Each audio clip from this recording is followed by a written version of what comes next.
guys for the lift. That saved me seconds. No problem, man. Happy Black Hole Day. And remember to dig up that thing you sent yourself from 1774. Oh, I won't. Oh, and tell the evil dictator monster goodbye.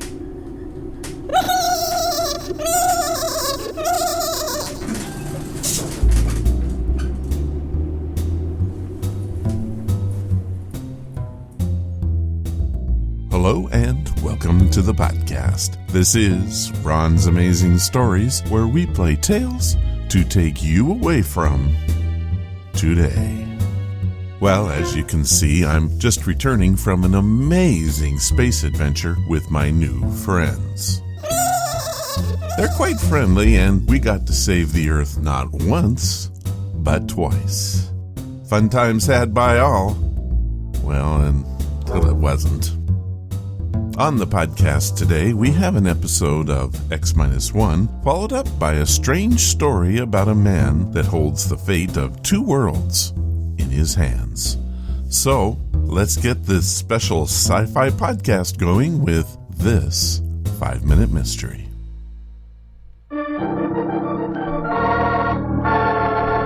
Another 5-minute mystery.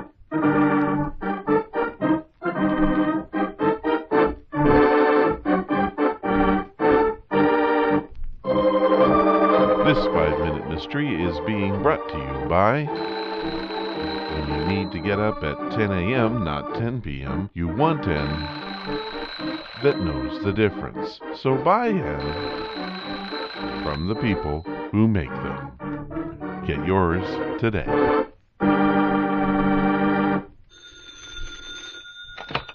Inspector Harris speaking. Yes? What? Gregory Thorndyke murdered? What's the address? Yes? Yes, I'll be right over.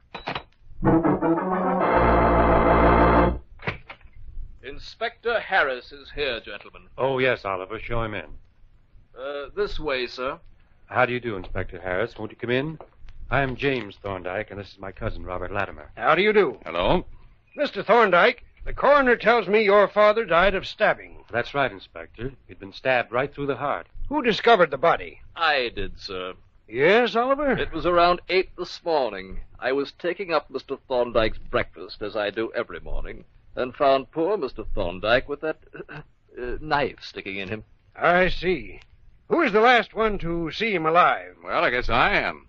I brought up Uncle's milk last night before I went to bed. What time was that? About 8:45. And the coroner informs me he was killed about 11.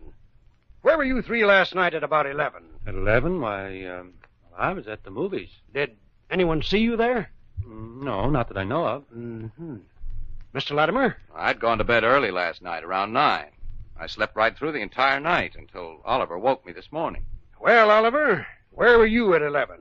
I was taking a walk. I felt a little groggy and wanted to get some fresh air. I suppose no one saw you. I'm afraid not, Inspector. Well, this is swell. I've got 3 suspects, and all have flimsy alibis. One of you is lying, and I intend to... What's that? Oh, that must be my alarm clock. I set it last night before I went to bed. Pardon me, I'll be right back. What time is it, Mr. Thorndyke? Time? Why, it's 10, exactly 10 o'clock. Thank you. I'm sorry, Inspector. I must have forgotten to turn off the alarm this morning when Oliver woke me. Yes, Latimer. And that forgetfulness is going to land you in the chair. What do you mean? I mean that I'm arresting you for the murder of Gregory Thorndyke. How does the inspector know that Robert Latimer is the murderer? In a moment, we'll give you the solution, but first...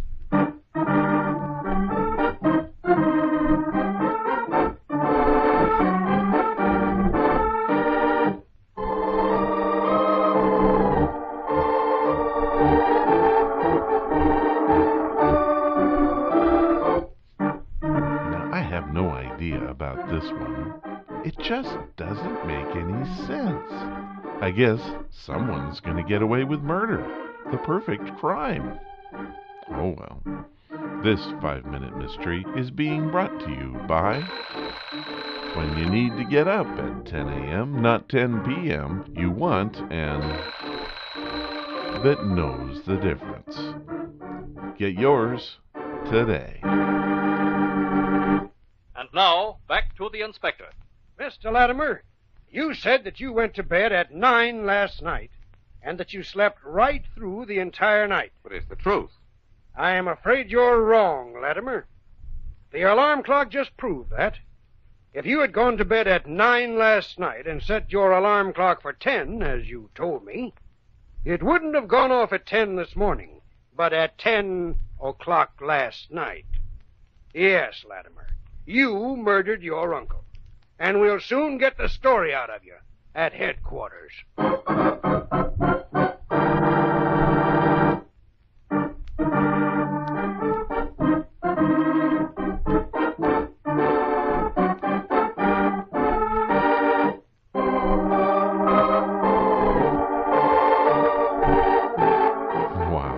Foiled by a faulty 12-hour alarm. This 5-minute mystery was brought to you by... When you need to get up at 10 a.m., not 10 p.m., you want an... that knows the difference. So buy an... from the people who make them. Get yours today.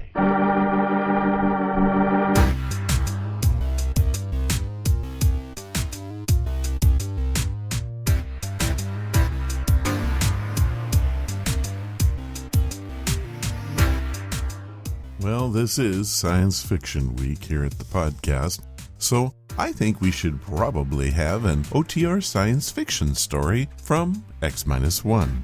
It only makes sense. However, what story to have? There are so many. As always, I like to find one that we've never had, so check that off the list. Also, I like to try to find stories that are really good. This one got 5 stars from Old Time Radio Review, so that's a big check. How about a tale with an amazing twist at the end? Done and checkmate. Our story is about a post-Holocaust society in which war has been eradicated. The human need for violence is satisfied by legally sanctioned hunts, in which volunteers take on the roles of hunters or victims. It is based on a short story published in Galaxy Science Fiction magazine in April of 1953. It is called The Seventh Victim and first aired on March 20th, 1957. Countdown for blast off. X-5, 4, 3, 2, X-1, fire.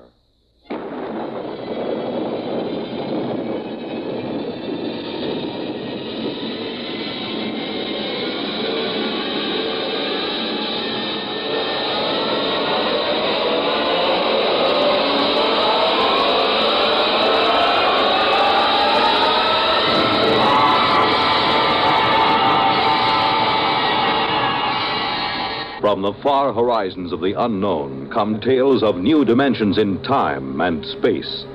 These are stories of the future, adventures in which you'll live in a million, could be years, on 1,000 maybe worlds. The National Broadcasting Company, in cooperation with Galaxy Science Fiction magazine, presents X minus 1.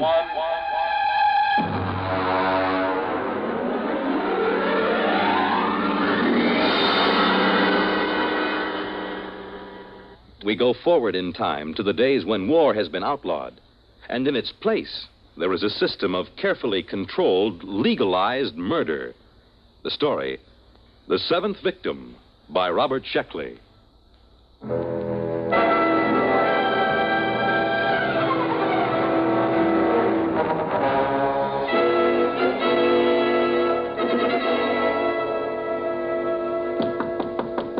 Is that the mail, Jenny? Bring it right in. No, it isn't the mail. You anxious, Stan? Well, you know how it is when you're waiting for notification.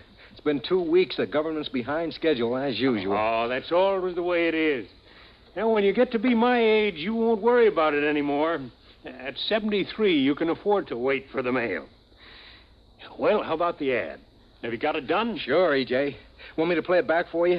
Of course, I recorded it myself. We'll have an actor in for the actual recording. You ready? Go ahead. Hi there, neighbor. When you're in a crowd, when you're among strangers, do you feel safe? Are you protected by that vital underarm area? You aren't unless you own a Protect suit. The finest tailoring in the world has gone into a Morger and Freeline Protect suit to make it the leader in men's fashion. Protect suit is the safest as well as the smartest. Every Protect suit comes with special built-in gun pocket, guaranteed not to bulge. Oh, nice. Very nice. A touch of the concealed button throws the gun into your hand, cocked, safety off. Why not drop into the Protect store nearest you? Why not be all safe? Oh, that's fine, Stan. That's fine. That's a very nice, dignified commercial. Mm-hmm. And you can relax. I picked up the mail just before I came in. Here's your notification. That's it. Look, from the ECB. That's the baby. Oh, you're not going to open it now. Oh, no, of course not. No one is supposed to know the victim's name except the hunter. That's right. Have a good hunt, boy. You need a kill. You've been all keyed up. Well, it's too bad you have to retire, E.J. Well, I got into the 10s club. 10 hunts. That's not such a bad record. 10 hunts, of course not. 10 hunts, and then, of course, victim in between. That's 20 kills. Mm-hmm. I sure hope my victim isn't anyone like you. Don't worry about it. What number will this be? My 7th. Oh, lucky 7. Go to it. We'll get you into the 10s club yet. By the way, I got a circular in the mail. Maybe you'd like to use it. Maybe. Victims, why take chances? Use an O'Donovan accredited spotter. Let us locate your assigned killer. Pay after you get him. Oh, well, thanks a lot, E.J., but I've got my own spotter. Very good fella. Well, I suppose you're anxious to get home, open up, and find out who your victim is. What's that? Oh, shooting down the hall. I guess somebody got his victim. Good for him, eh? You bet. Oh, it feels wonderful, E.J. I feel alive again.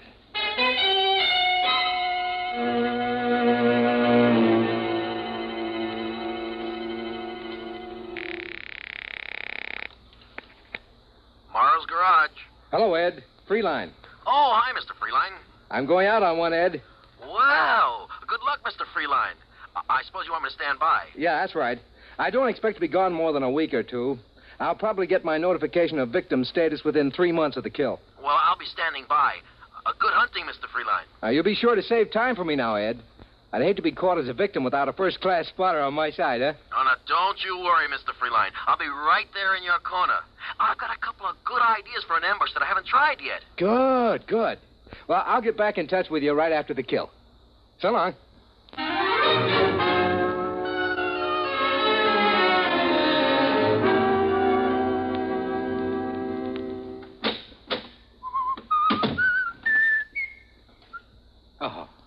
Mr. Freeline?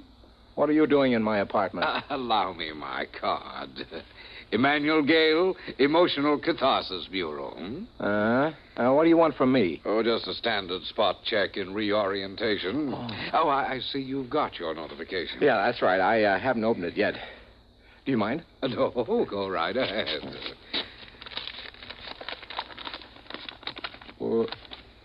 Yes. Anything wrong, Mr. Freeline? I mean, everything there. Photographs, address, description data. Yes, but it says Janet Marie Patzig. Janet Marie? I've never killed a female. Is this in order? Well, just a moment till I check my list. Yes, that's right.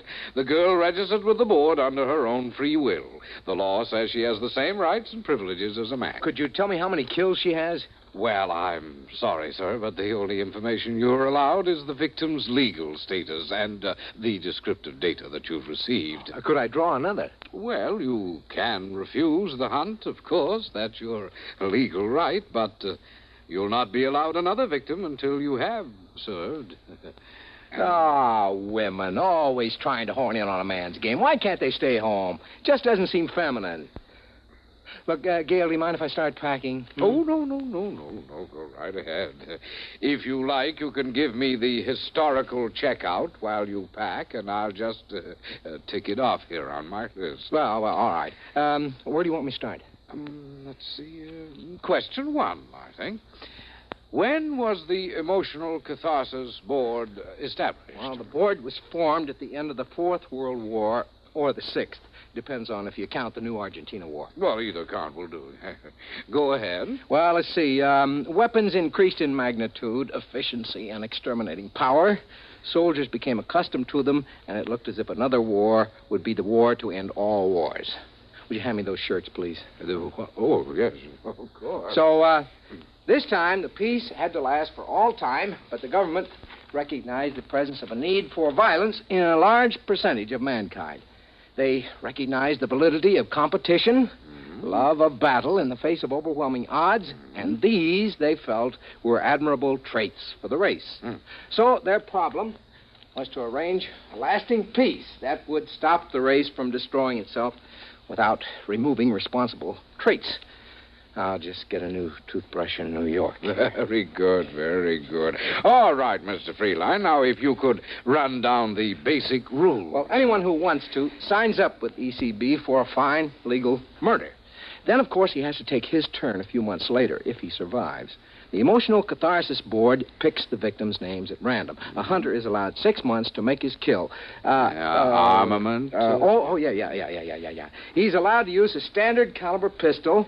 He can wear no armor. Victim is allowed to wear armor and is allowed to hire spotters. Very good, very good. Now, we don't have to go over the penalties for killing or wounding the wrong man. I'm sure you know all that. Yeah. Oh, it's a beautiful system, isn't it? All the people who want to kill can, and that's about 1/4 of the population. Those who don't want to don't have to. At least there aren't any more big wars, just hundreds of thousands of small ones. Huh? All right, Mr. Freeline, you're checked out for orientation. All the same, I don't exactly like the idea of killing a woman. But she did sign up, didn't she? Yeah, that's right. Janet Patzig in New York. Well, I'll be taking one of our Protect Suit specials. Have you seen one of these, Mr. Gale? When I actuate the mechanism, watch how fast the gun springs out at the ready. Oh, excellent. It's excellent. Strange, isn't it, Mr. Gale? Each killing is a new excitement. It's something you just don't tire of, like a French pastry or women or drinking or anything else. Yes. Let's see, there. I guess that's it. Now a note for the milkman, and that's about all. Well, I'll be getting along, Mr. Gale. Oh, and good hunting, Mr. Freeline.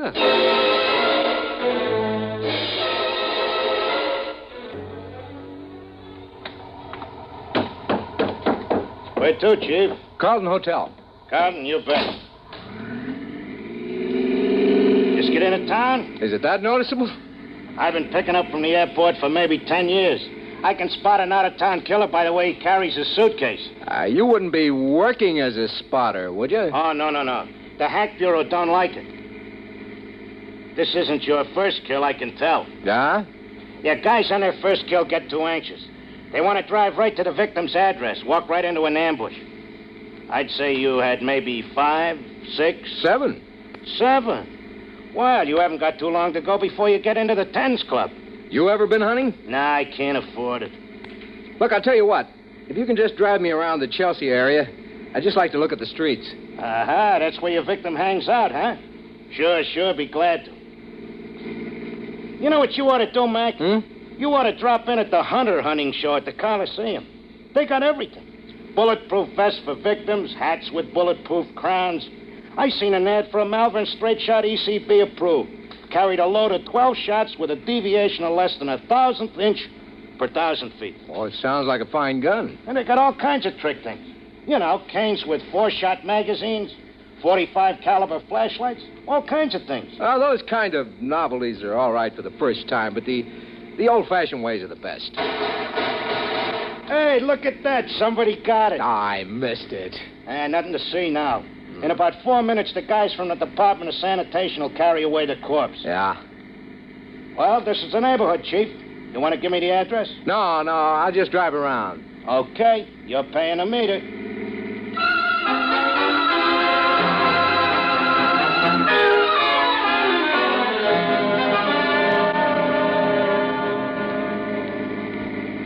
Now, wait a minute. What is it, Chief? There. That sidewalk cafe, you see? Yeah, shall I stop? No, just drive slowly. There she is. Sitting at a table. You mean the victim is a dame? Yeah, she's just sitting there. She crazy, exposing herself in the open? Boy, that's sure no way to stay healthy. Not when you're a victim. Drive around the block. Okay. Yeah, she looks younger than her pictures. She looks sad. Wonder if she's been notified. Well, she's got to be notified, Chief. They can't send you your notice until her signed receipt gets back to the office. It's automatic. That's right. Isn't she even going to try to defend herself? Doesn't look like it. Here we come again. She's still there. All I have to do is just ride by in a cab and pump a bullet into her. Okay, Chief, I'll go real slow. You be sure to allow for the motion of the car. No. Park across the street. Sure.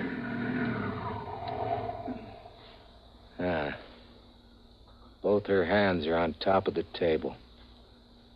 An easy, stationary target. All I gotta do is... Say, that's some gadget. Hey, remember to roll down a window before you shoot that gun, huh?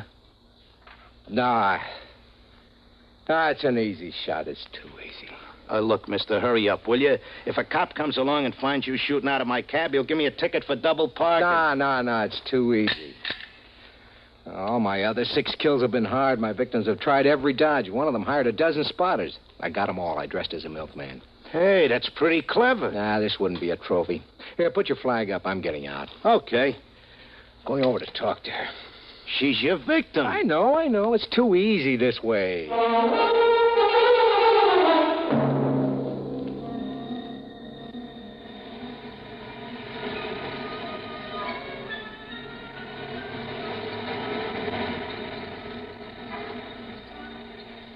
Hello? What?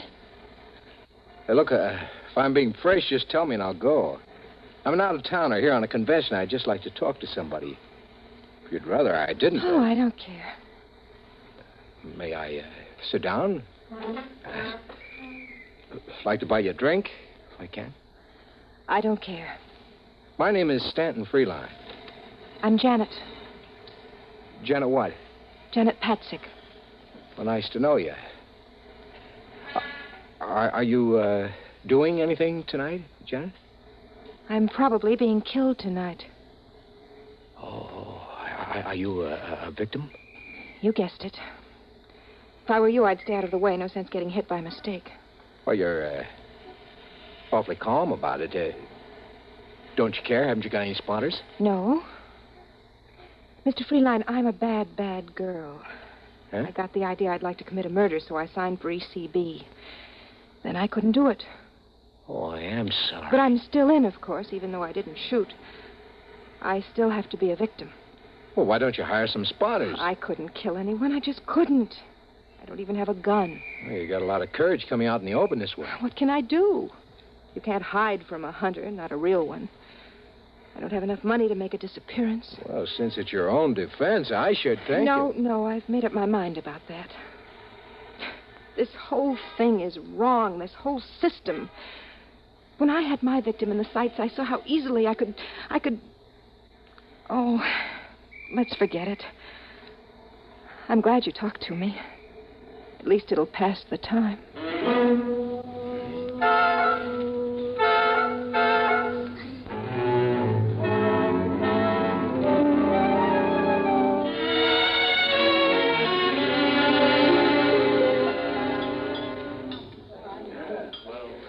It's been a lovely dinner.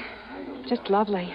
I'm glad you liked it. I usually stop at this little place when I'm in New York. Do you come in often? Oh, on business. I'm in clothing, you know. What do you do? Oh, I'm an actress. Well, that's a laugh. I'm not really an actress. I'd like to be an actress, but none of the producers seem to see it that way. How old are you? 22. I've only been in New York for a year. You know, you're You're really being very foolish just sitting out in the open that way. Why, you're a hunter. Could come along and just pump a bullet into you. I know, but somehow I feel safe with you. Oh. Say, Janet, would you like to go to the gladiatorials with me tonight? We got about 20 minutes. We'd only miss the opening numbers. Well, I suppose so. Might as well, huh? Eat, drink, and be merry.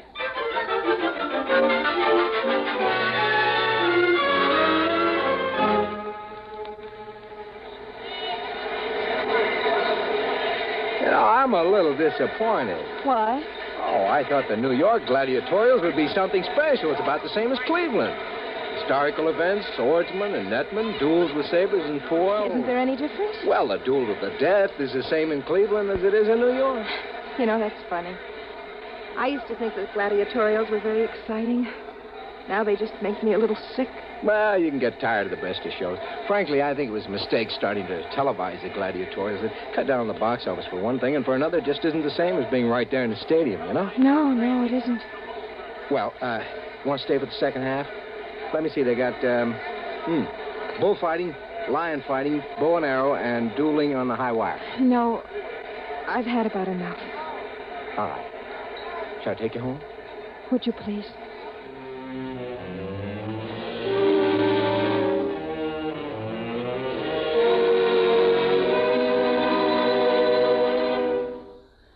Sit down. I'll fix you a drink. Janet. What? You're crying, aren't you? Oh, no, not really. It's just the thought that any minute from anywhere a bullet can come crashing into me. It makes me feel so soft and helpless. You are soft. Oh, Janet. You're leaving New York soon? I suppose so. Convention's only lasting another day. I'll be sorry to see you go. Send roses to my funeral. Janet. What? Janet, I don't want you to be killed. There's not anything you can do about it, is there? Janet, I love you. Oh, Stan. What is it? Please, darling, please. But you can't love me. I'm a victim. I won't live long enough to... You won't be killed, Janet. Listen to me, Janet, darling. I'm your hunter. Are you going to kill me? Don't be ridiculous. Darling, I'm going to marry you. Oh, Stan, my darling. Oh, the waiting. I've been so frightened. It's all over. Think what a story it'll make for our kids, huh? Darling. How I came to murder you and left marrying you. Stan, kiss me.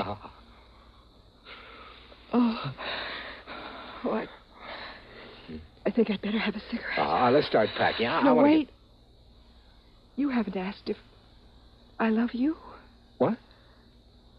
You haven't admired my cigarette lighter. What are you talking about? It's a lovely lighter, isn't it? With a small hole in the bottom. Just large enough for a .38 caliber bullet. No, don't. I'm not being funny, darling. Janet, I love you. I told you I love you. What's the matter with you? I don't love you, Stanton. I am a good actress, aren't I? Even though the producers don't think so. You knew all along. Yes, of course. Don't reach for that.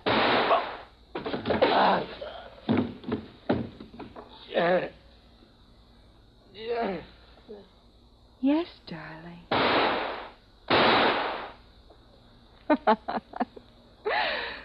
Well, now I can join the Tens Club.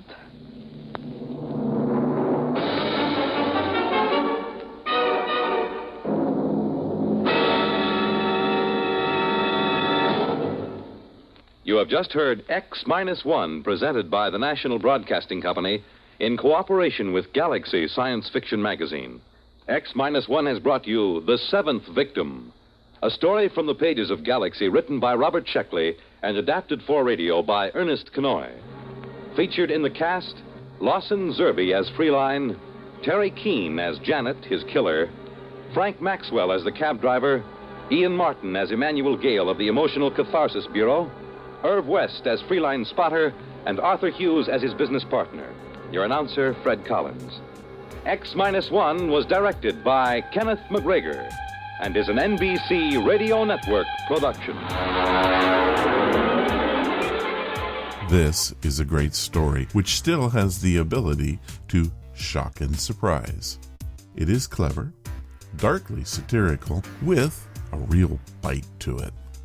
It inspired the film The Running Man, starring Arnold Schwarzenegger in 1987. The plot was significantly altered, but the basic premise is there. Think late 1950s and imagine just how shocking this story would have been. By today's standards, this could be a reality TV show.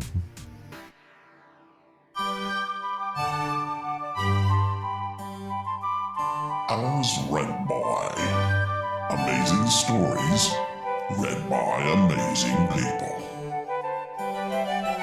This time on As Read By, we have a wonderfully deep science fiction tale written by Randall Garrett. It is titled In Case of Fire, and a copy of it should be given to every diplomatic corps on the planet. It first appeared in the March 1960 edition of Astounding Magazine. Now, you're going to want to give this one a minute or so to get going. It is read expertly by Phil Schenebert and comes to us from the folks at LibriVox.org. In Case of Fire by Randall Garrett. There are times when a broken tool is better than a sound one, or a twisted personality more useful than a whole one. For instance, a whole beer bottle isn't half the weapon that half a beer bottle is. In his office apartment on the top floor of the Terran Embassy building in Okek City, Bertrand Malloy leafed casually through the dossiers of the 4 new men who had been assigned to him. They were typical of the kind of men who were sent to him, he thought, which meant, as usual, that they were atypical. Every man in the diplomatic corps who developed a twitch or a quirk was shipped to Sarkad 4 to work under Bertrand Malloy, permanent Terran ambassador to His Utter Munificence, the Okek of Sarkad. Take this first one, for instance. Malloy ran his finger down the columns of complexed symbolism that showed the complete psychological analysis of the man. Psychopathic paranoia. The man wasn't technically insane. He could be as lucid as the next man most of the time. But he was morbidly suspicious that every man's hand was turned against him. He trusted no one, and was perpetually on his guard against imaginary plots and persecutions. Number 2 suffered from some sort of emotional block that left him continually on the horns of one dilemma or another.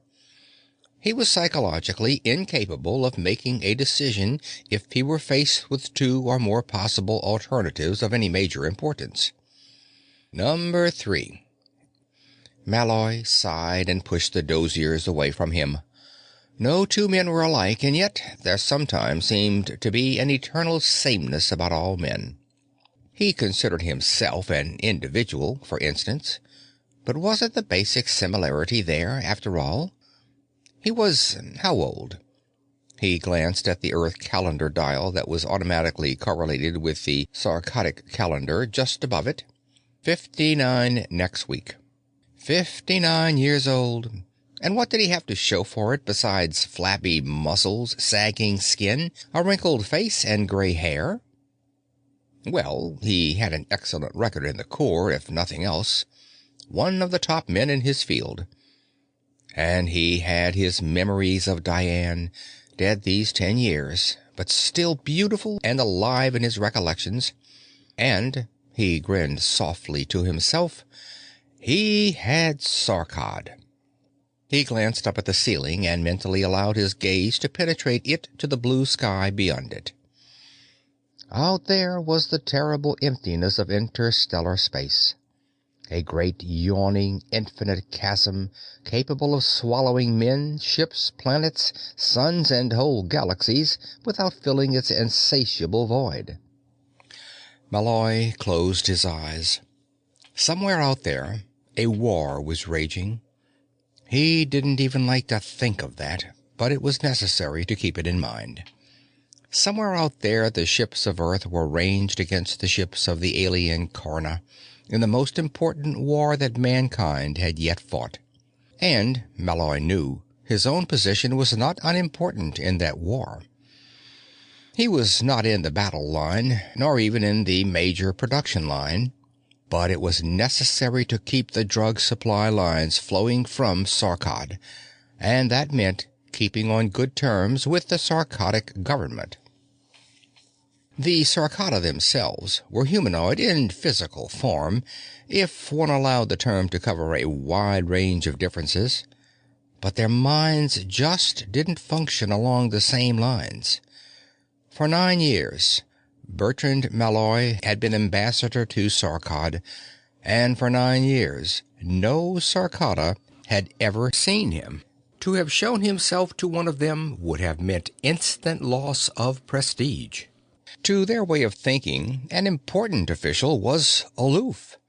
The greater his importance, the greater must be his isolation. The Okek of Sarkad himself was never seen except by a handful of picked nobles, who themselves were never seen except by their underlings. It was a long roundabout way of doing business, but it was the only way Sarkad would do any business at all. To violate the rigid social setup of Sarkad would mean the instant closing off of the supply of biochemical products that the Sarkadic laboratories produce from native plants and animals, products that were vitally necessary to Earth's war, and which could be duplicated nowhere else in the known universe. It was Bertrand Malloy's job to keep the production output high and to keep the material flowing towards Earth and her allies and outposts. The job would have been a snap cinch in the right circumstances. The Sarkada weren't difficult to get along with. A staff of top-grade men could have handled them without half trying. But Malloy didn't have top-grade men. They couldn't be spared from work that required their total capacity. It's inefficient to waste a man on a job that he can do without half trying when there are more important jobs that will tax his full output. So Malloy was stuck with the culls. Not the worst ones, of course. There were places in the galaxy that were less important than Sarkad to the war effort. Malloy knew that no matter what was wrong with a man, as long as he had the mental ability to dress himself and get to work, useful work would be found for him. Physical handicaps weren't at all difficult to deal with. A blind man can work very well in the total darkness of an infrared film darkroom. Partial or total losses of limbs can be compensated for in one way or another. The mental disabilities were harder to deal with, but not totally impossible. On a world without liquor, a dipsomaniac could be channeled easily enough, and he'd better not try fermenting his own on Sarkad unless he brought his own yeast, which was impossible in view of the sterilization regulations. But Malloy didn't like to stop at merely thwarting mental quirks. He liked to find places where they were useful. The phone chimed. Malloy flipped it on with a practiced hand. "Malloy here?" "Mr. Malloy," said a careful voice, "a special communication for you has been teletyped in from Earth. Shall I bring it in?" "Bring it in, Miss Drayson." Miss Drayson was a case in point. She was uncommunicative. She liked to gather in information, but she found it difficult to give it up once it was in her possession. Malloy had made her his private secretary. Nothing but nothing got out of Malloy's office without his direct order. It had taken Malloy a long time to get it into Miss Drayson's head that it was perfectly all right, even desirable, for her to keep secrets from everyone except Malloy. She came in through the door, a rather handsome woman in her middle 30s, clutching a sheaf of papers in her right hand, as though someone might at any instant snatch it from her before she could turn it over to Malloy. She laid them carefully on the desk. "If anything else comes in, I'll let you know immediately, sir," she said. "Will there be anything else?" Malloy let her stand there while he picked up the communique. She wanted to know what his reaction was going to be. It didn't matter, because no one would ever find out from her what he had done unless she was ordered to tell someone. He read the first paragraph, and his eyes widened involuntarily. "Armistice," he said in a low whisper. "There's a chance that the war may be over." "Yes, sir," said Miss Drayson in a hushed voice. Malloy read the whole thing through, fighting to keep his emotions in check. Miss Drayson stood there calmly, her face a mask, her emotions were a secret. Finally, Malloy looked up. "I'll let you know as soon as I reach a decision, Miss Drayson. I think I hardly need to say that no news of this is to leave this office." "Of course not, sir." Malloy watched her go out the door without actually seeing her. The war was over, at least for a while. He looked down at the papers again. The Karna, slowly being beaten back on every front, were suing for peace. They wanted an armistice conference immediately. Earth was willing. Interstellar war is too costly to allow it to continue any longer than necessary, and this one had been going on for more than 13 years now. Peace was necessary, but not peace at any price. The trouble was that the Karna had a reputation for losing wars and winning at the peace table.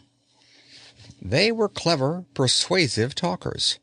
They could twist a disadvantage to an advantage and make their own strengths look like weaknesses. If they won the armistice, they'd be able to retrench and rearm, and the war would break out again within a few years. Now, at this point in time, they could be beaten. They could be forced to allow supervision of the production potential, forced to disarm, rendered impotent. But if the armistice went to their own advantage... Already they had taken the offensive in the matter of the peace talks. They had sent a full delegation to Sarkad 5, the next planet out from the Sarkad sun, a chilly world inhabited only by low-intelligence animals. The Karna considered this to be fully neutral territory, and Earth couldn't argue the point very well. In addition, they demanded that the conference begin in 3 days terrestrial time. The trouble was that the interstellar communication beams travel a devil of a lot faster than ships. It would take more than a week for the Earth government to get a vessel to Sarkad 5. Earth had been caught unprepared for an armistice. They objected. The Karna pointed out that the Sarkad sun was just as far from Karna as it was from Earth, that it was only a few million miles from a planet which was allied with Earth, and that it was unfair for Earth to take so much time in preparing for an armistice. Why hadn't the Earth been prepared?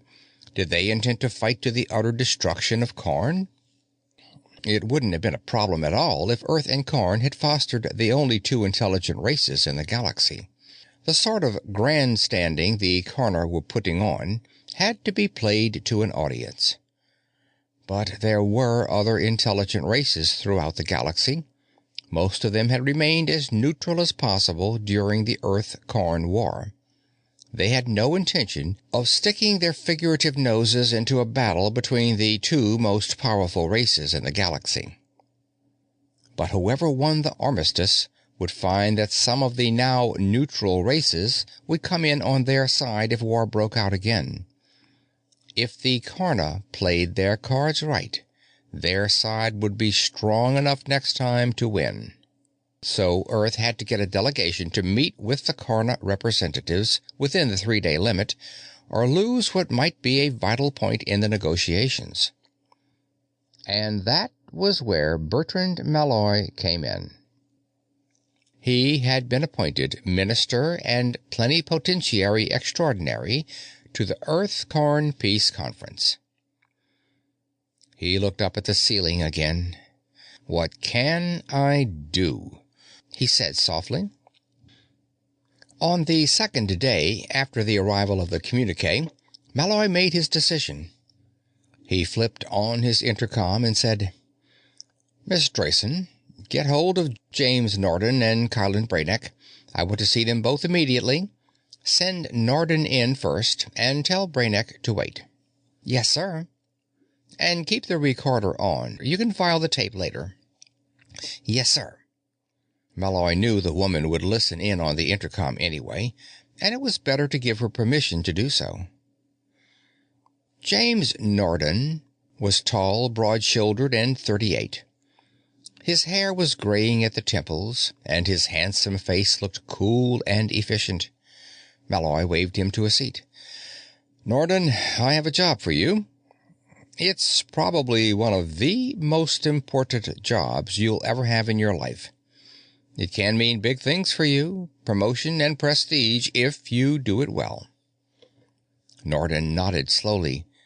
"Yes, sir." Malloy explained the problem of the Karna peace talks. "We need a man who can outthink them," Malloy finished.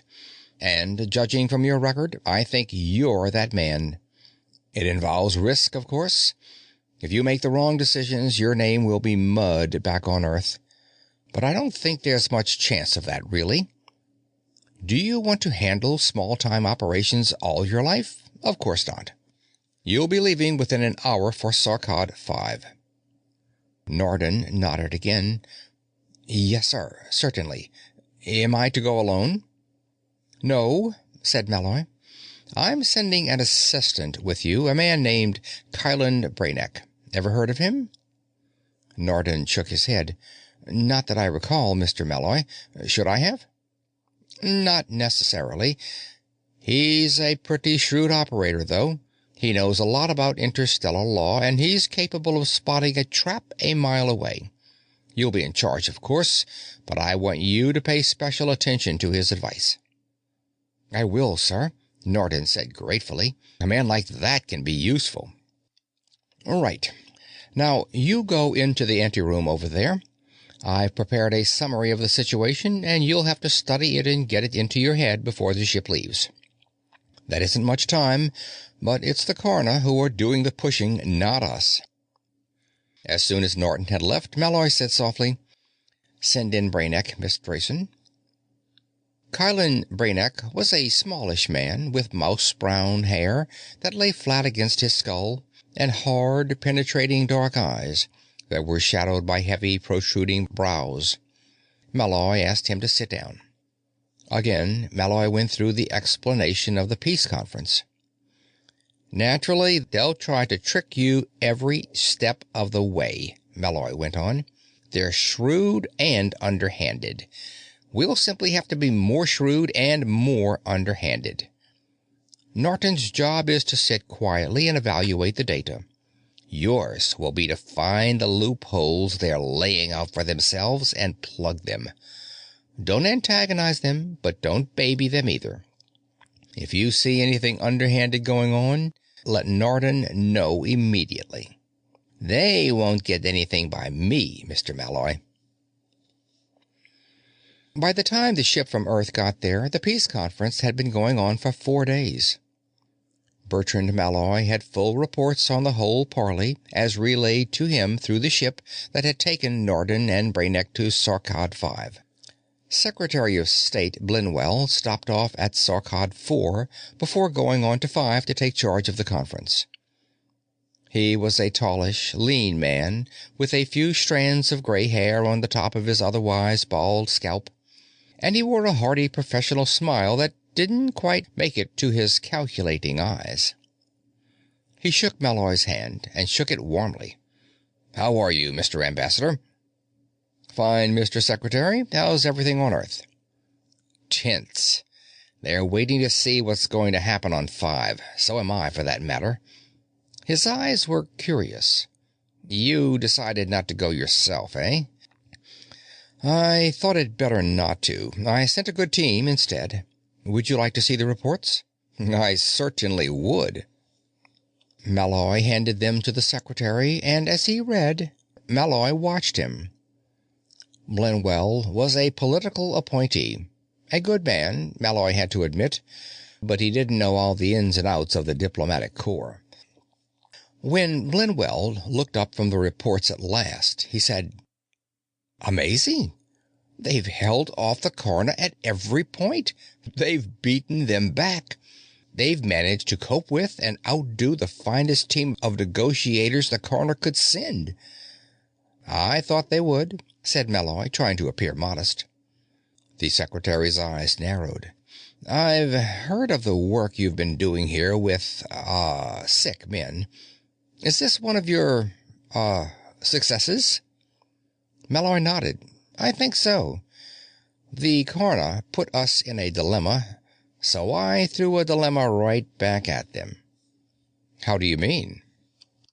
Norden had a mental block against making decisions. If he took a girl out on a date, he'd have trouble making up his mind whether to kiss her or not until she made up his mind for him one way or the other. He's that kind of guy.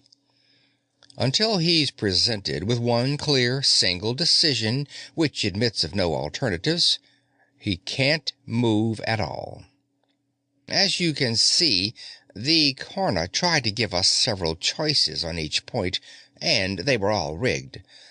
Until they backed down to a single point and proved that it wasn't rigged, Norden couldn't possibly make up his mind. I drummed into him how important this was. And the more importance there is attached to his decisions, the more incapable he becomes of making them. The secretary nodded slowly. What about Brainiac? Paranoid, said Malloy. He thinks everyone is plotting against him. In this case, that's all to the good, because the coroner are plotting against him. No matter what they put forth, Brainiac is convinced that there's a trap in it somewhere, and he digs to find out what the trap is. Even if there isn't a trap, the coroner can't satisfy Brainiac because he's convinced that there has to be somewhere. As a result, all his advice to Norden and all his questioning on the wildest possibilities just serves to keep Norden from getting unconfused. These two men are honestly doing their best to win at the peace conference, and they've got the coroner reeling. The coroner can see that we're not trying to stall. Our men are actually working at trying to reach a decision. But what the coroner don't see is that those men as a team are unbeatable because, in this situation, they're psychologically incapable of losing. Again, the Secretary of State nodded his approval, but there was still a question in his mind. Since you know all this, couldn't you have handled it yourself? Maybe, but I doubt it. They might have gotten around me some way by sneaking up on a blind spot. Norden and Brainiac have blind spots, but they're covered with armor. No, I'm glad I couldn't go. It's better this way. The Secretary of State raised an eyebrow. Couldn't go, Mr. Ambassador? Malloy looked at him. Didn't you know? I wondered why you appointed me in the first place. No, I couldn't go. The reason why I'm here, cooped up in this office, hiding from the Sarkata, the way a good Sarkatic bigshot should, is because I like it that way. I suffer from agoraphobia and xenophobia. I have to be drugged to be put on a spaceship because I can't take all that empty space, even if I'm protected from it by a steel shell. A look of revulsion came over his face. And I can't stand aliens. End of In Case of Fire by Randall Garrett. This story recorded by Phil Chenevert, August of 2016.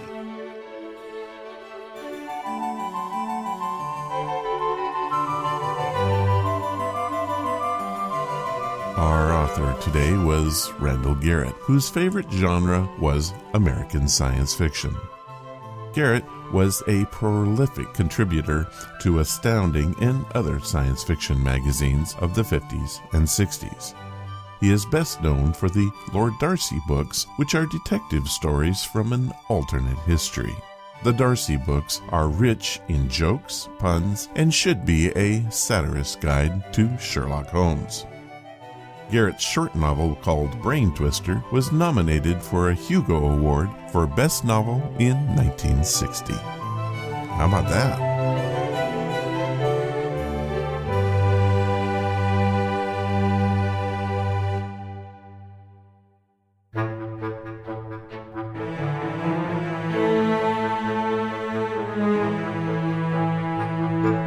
Well, what do you know? We survived this week's podcast. Will wonders never cease? On next week's program, we will continue the science fiction vein with more tales from out there. Also, later this month, Jason and I are coming back with another Horror Express. More on that later this month. If you want to keep up with what's happening on Ron's Amazing Stories, please follow us on Twitter, Facebook, or sign up for the weekly newsletter. All the links you're going to need and access to the blog can be found at ronsamazingstories.com. Thank you for listening, and I hope you come again to find out what are Ron's Amazing Stories. All of the vintage audio used in the podcast is believed to be in the public domain. Ron's Amazing Stories does not own the rights to any of the old-time radio used here. If you hold the rights to any of the shows played, please contact us immediately at ronsamazingstories.com.